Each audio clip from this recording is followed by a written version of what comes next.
కాపు కొదమ సింహం వంగవీటి రమణ నిజంగా ఈ రోజు బ్రతికే ఉంది నింటే, వంగవీటి రంగా గారు బ్రతికే ఉంది నింటే ఈ రోజు ఈ దోపిడీ పార్టీలను బంగాళాఖాతంలో కలపడానికి తను జెండా ఎత్తి చెయ్యెత్తి ముందుకొచ్చిందేవాడని చెప్పి ఈ సందర్భంగా కాపు జాతి గుర్తించాల్సిన అవసరం ఉంది.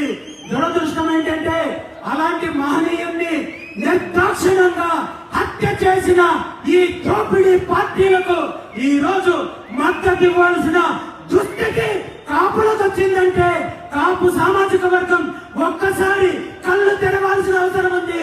మనకు కావాల్సింది బానిసత్వమా అధికారమా అనేది తెలుసుకోవాల్సిన అవసరము కాపు సమాజానికి ఉందనే విషయాన్ని ఈ సందర్భంగా తెలియజేస్తూ, నిజంగా వంగవీటి రంగన్న ఆశయాలను కొనసాగించాలనుకుంటే మీరు ముందుకు రండి.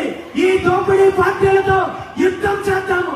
వీళ్ళ యొక్క దోపిడీని, వీళ్ళ అరాచకాన్ని తరిమి కొడదాము. దానికి కలిసి పని చేయడానికి నేను సిద్ధంగా ఉన్నాను. మీరు సిద్ధమైతే ముందుకు రండి. నేను ముందుండి ఈ ఉద్యమాన్ని నడిపిస్తానని చెప్పి ఈ సందర్భంగా తెలియజేస్తున్నాను.